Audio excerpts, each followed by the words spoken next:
Geopolitical tensions rising with Russia and Lithuania. Justin, what's going on? Lithuania is this guy right here, or whatever, right? Russia's over yonder. There's a Russian enclave right here called Kaliningrad.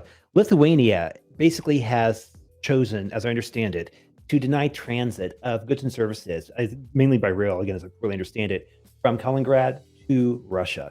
The problem with this is that this technically, this is very much still developing, but the point is that if there is a denial of transit, that could be a precursor to a casus belli. Just a fancy way of saying that could be a precursor to war or something going more hot. The issue, maybe to walk that slightly back, is you already have an elevated tension, or you already have elevated tensions right now, and this is not going to help. At best, things will stay the same, and at worst, things are going to become more tense as it goes on. But nonetheless, we'll see what happens. The other thing to note too throughout all of this is that the ruble continues to strengthen against the dollar. Now, you can make arguments of why that's going on. You can make arguments about the morality of, what should be done, what should not be done, are sanctions effective, are sanctions not effective, are sanctions signaling whatever. People have their own opinions on that, which is fine, of course. But I will note that when you look at the big picture of this, Russia seems to be playing this relatively well, in the sense that there's an old truth, I think, that exists, that the person who holds power in a relationship is the person who holds the power to walk away. And with no pun intended, Russia holds the power, at least in the terms of commodities, mainly natural gas, whenever other raw resources are coming out of Russia. And so when you go back and you look at Europe in general, particularly Western Europe, this is a thing that just kind of, blows my mind about the entire thing right here. Western Europe, or I don't know how many, since let's say 92 or whatever, right? When the Soviet Union fell, 91, when the Soviet Union fell, these people have been living pretty high on the hog. And I don't want to say they've been living in fantasy land, but they've been going on and they have enjoyed a level of, or they've sustained a level of living. It's almost like they're not blind, but like willfully ignorant of what actually powers, the level of life they're accustomed to. Wealth is the goods and services that you have. And right now, the West is portrayed that wealth is dollars in their bank account because people think that when you go to the grocery store and buy something, that the grocery store just has that items at the grocery store that has to be made somewhere. And the West has forgotten that wealth is not how many currency units you have, but how much access you have to goods and services, and the actual stuff is being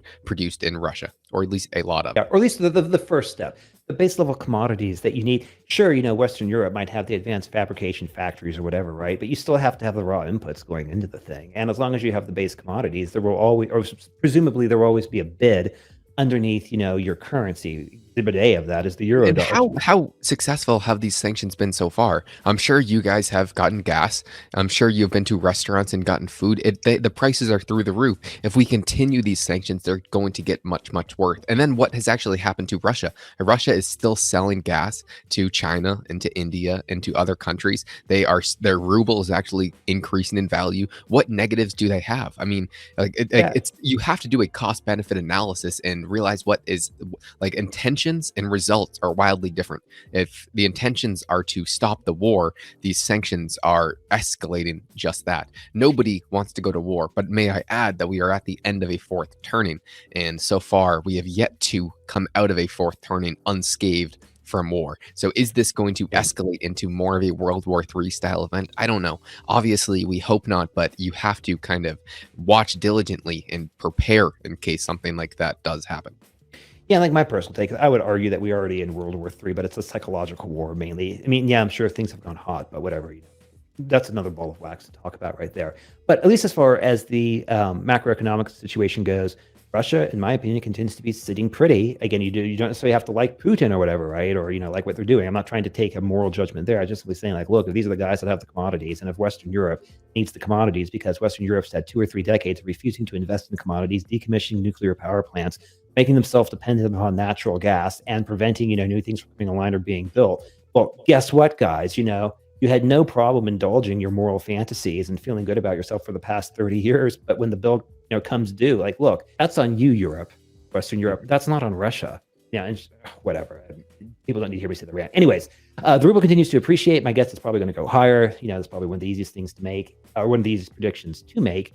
And lastly, I'll note that if you see more and more sanctions get slapped on, I guess the question I have is that the sanctions, in my opinion, okay, sure, fair enough. Russians can no longer access OnlyFans. Their Spotify accounts might have been shut down, and they might have problems logging onto Facebook. Heavens to Betsy. I mean, okay, yeah, Russia, but that showed Russia. Yeah, good job, West. You really gave Russia, a stern talking to. Conversely, what's going on in Europe right now? What's going on with the PPI, or what's going on with prices in general, from energy to discretionary items to just dining out or whatever, right in Western Europe. So when you look at the sanctions, I would really ask the question: who are the sanctions, hurting in this regard? And on like a bigger, more philosophical picture, I would ask, look, Western Europe, I would argue this is the philosophical bill coming due for, decades upon decades of just indulgences of moral feel-goodery, of virtue signaling. And if you want to keep doing that, great, but just go into it with your eyes wide open, knowing what you're doing. It does seem like tensions are continuously rising in the geopolitical world. Keep on. It does seem like tensions are rising in the geopolitical world. Thank you, and we will see you on the next one.